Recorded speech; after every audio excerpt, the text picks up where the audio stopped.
Bom, o presidente Lula afirmou hoje que o Mercosul precisa direcionar o olhar para países da Ásia, que chamou de centro dinâmico da economia mundial. Vamos ver. É hora de o Mercosul olhar para a Ásia, centro dinâmico da economia mundial. Nossa participação nas cadeias globais de valores se beneficiará de maior aproximação com Japão, China, Coreia, Índia, Vietnã e Indonésia. Essa fala veio logo depois de o presidente da Argentina, Javier Milei, criticar o bloco. Vamos fazer o seguinte, vamos trazer para cá o professor de Relações Internacionais, o Paulo Velasco. Professor, seja muito bem-vindo, uma boa tarde para o senhor. Quero te fazer uma pergunta, se o presidente Lula tem razão nessa tática de mirar agora nos países asiáticos com o Mercosul. Uma boa tarde. Boa tarde, Diego. Um prazer sempre falar com vocês. Tem sim, né? Na verdade, se a gente olha, né, para o que é o comércio exterior brasileiro hoje, né, os países asiáticos têm um peso muito significativo, né, não só por causa da China, né, claro que a China, sobretudo, né, desde 2009, a China é o maior parceiro comercial do Brasil, né, mas tem havido um avanço, né, nas parcerias, por exemplo, com a ASEAN, Diego, que é a Associação de Nações do Sudeste Asiático, né, que já figura ali, considerando a associação como um todo, são 10 países, né, já figura como o terceiro maior parceiro comercial do Brasil, atrás apenas de China e de Estados Unidos. Né? O comércio com a ASEAN é muito maior do que o que temos com a Argentina, por exemplo, né, que é um parceiro muito tradicional.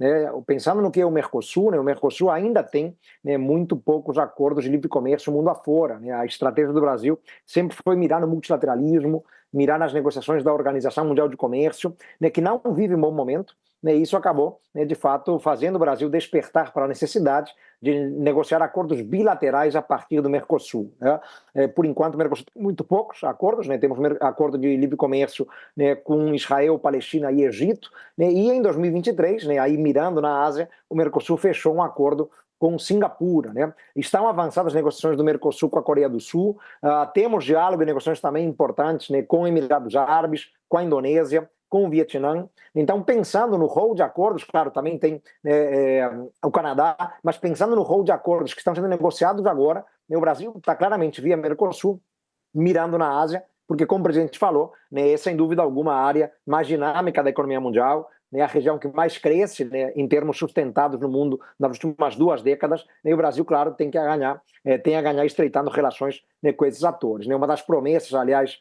Diego, da presidência brasileira, né, que o Brasil acaba de assumir a presidência no dia de hoje, a presidência rotativa do Mercosul, que vai durar até dezembro, e buscarmos avançar em negociações com o Japão também, né, para um acordo eventual de livre comércio Mercosul-Japão. Então, o Brasil está correto, né, percebendo que o OMC não funciona, estamos mirando em estratégias bilaterais de comércio, né, e das estratégias bilaterais, né, sem dúvida, alguns países asiáticos, né, como eu falei, Singapura, acordo já fechado, Coreia do Sul, Vietnã, Emirados Árabes, Indonésia, eventualmente Japão, né, são atores muito prioritários.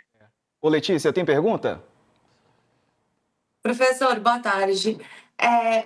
O presidente Lula, ele coloca essa necessidade de maneira tão enfática de se alinhar com os países da Ásia, até porque os Estados Unidos, sob Trump, é um país que está decidido a não embarcar em organização multilateral.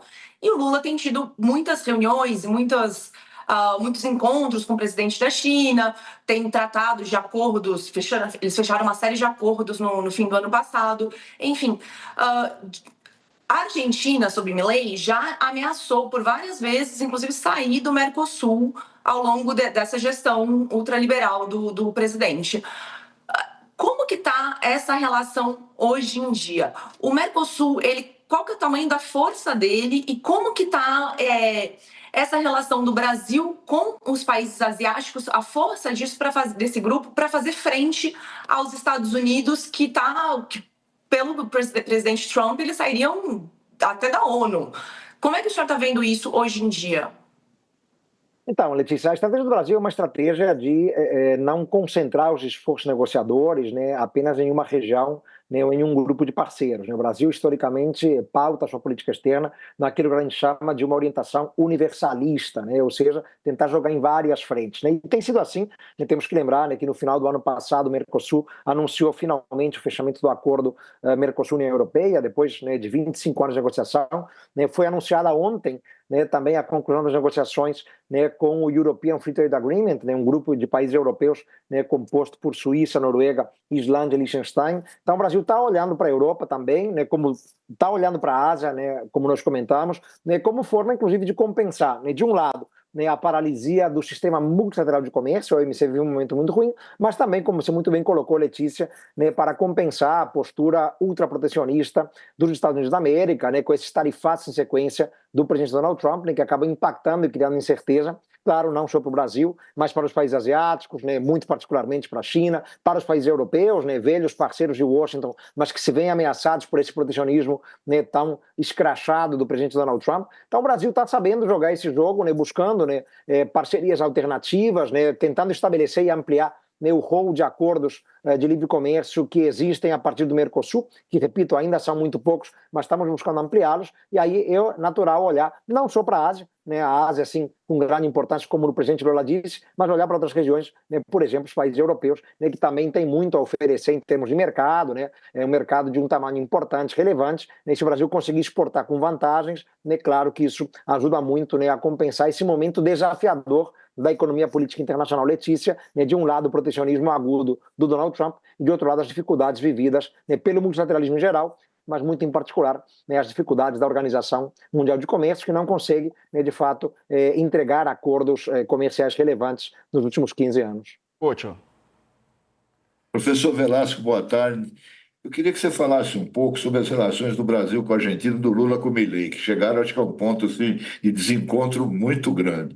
Por exemplo, hoje o presidente Lula, depois da reunião do Mercosul, foi encontrar a ex-presidente da Argentina, Cristina Kirchner, né, que é a opositora do Milei.